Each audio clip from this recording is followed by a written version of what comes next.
तो दोस्तों आज 1 जुलाई 2020 बुधवार का दिन हो चुका है। तो आइए फटाफट से बात कर लेते हैं आज शिक्षा विभाग से जुड़ी कुछ ताज़ा खबरों की और कुछ बड़ी खबरों की।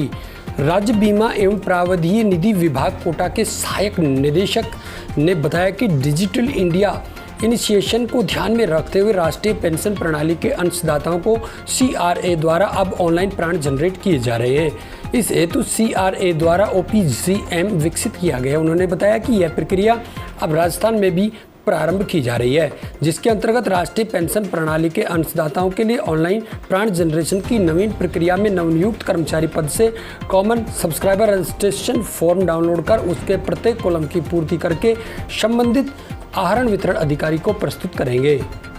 कोरोना काल में बंद के दौरान दिल्ली के 9 लाख बच्चों ने ऑनलाइन शिक्षा प्राप्त की। आपको बता दें रविवार को दिल्ली सरकार के स्कूलों में ऑनलाइन शिक्षा का समापन हुआ। इस मौके पर उप मुख्यमंत्री मनीष सिसोदिया ने विभागीय अधिकारियों के साथ इसकी समीक्षा की, जिसमें यह रिपोर्ट सामने आई।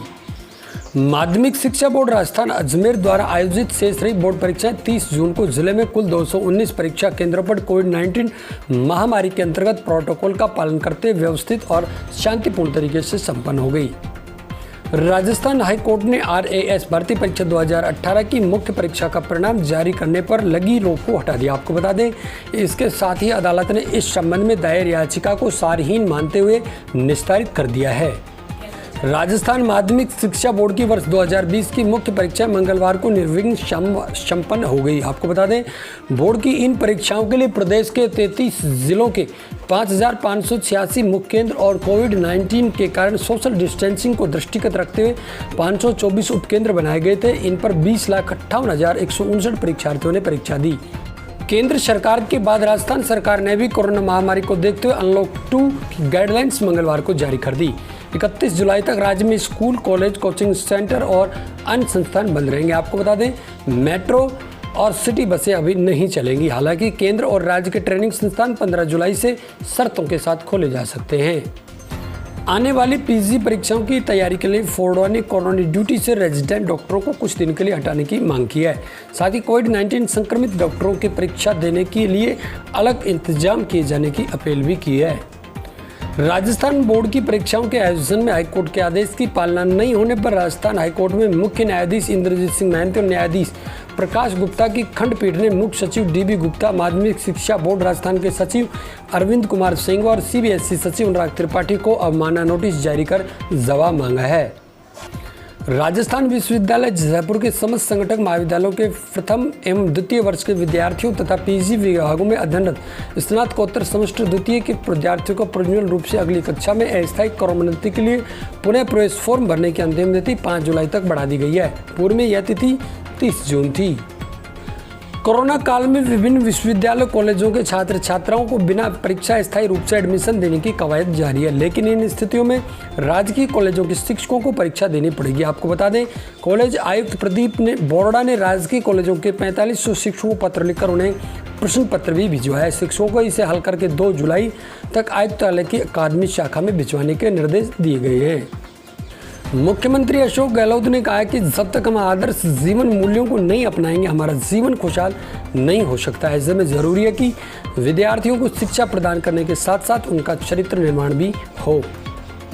स्काउट स्कूल में प्रवेश परीक्षा 5 जुलाई को प्रस्तावित कक्षा 6 की 50 सीटों पर अब तक कुल 252 आवेदन प्राप्त हो चुके हैं।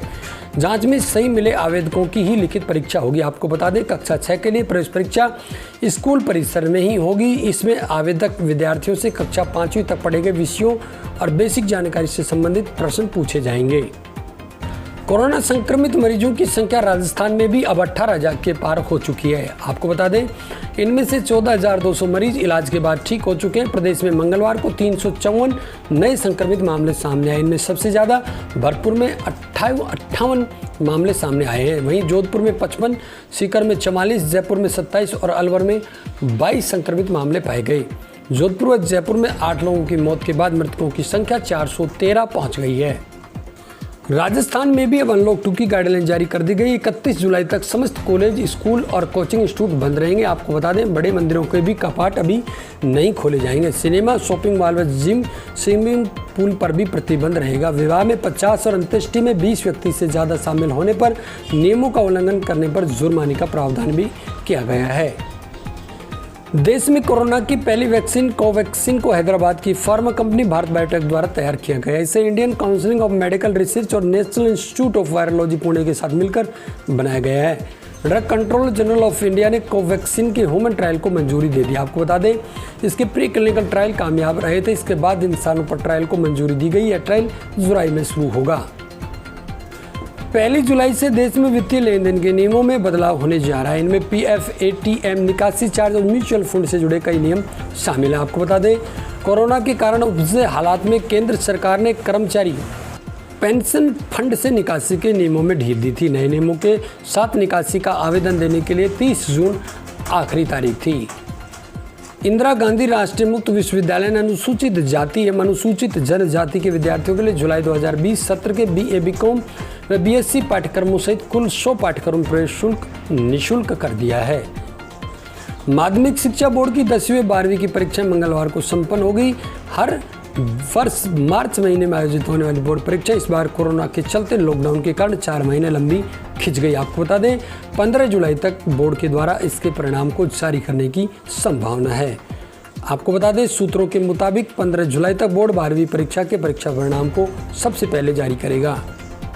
दिल्ली, पंजाब, राजस्थान समेत 8 राज्यों के अभिभावकों ने सुप्रीम कोर्ट में याचिका दाखिल कर लॉकडाउन के दौरान निजी स्कूलों की 3 महीने की फीस माफ करने और नियमित स्कूल शुरू होने तक फीस रेगुलेट किए जाने की मांग की है।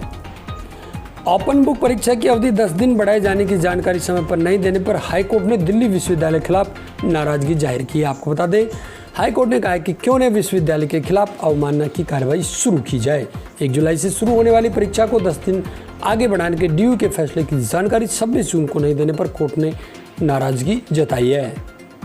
तो दोस्तों, ये थी आज 1 जुलाई 2020 से जुड़ी शिक्षा विभाग की कुछ बड़ी खबरें। शिक्षा विभाग से जुड़ी प्रत्येक बड़ी अपडेट के लिए लगातार आप बने रहे हमारे साथ में। प्रत्येक बड़ी खबर का नोटिफिकेशन आप तक पहुंचता है, इसके लिए चैनल को सब्सक्राइब अवश्य कर ले। साथियों, राजस्थान के PTT, BSTC, रीट और टीचर्स से जुड़ी प्रत्येक बड़ी खबर को हम सबसे पहले प्रमाणिक तौर पर आप तक पहुँचाने का प्रयास करते हैं।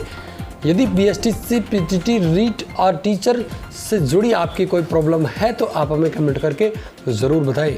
आपके कमेंट के आधार पर हम आपकी समस्या के समाधान का पूर्ण प्रयास करेंगे। आज की वीडियो में बस इतना ही। नमस्कार।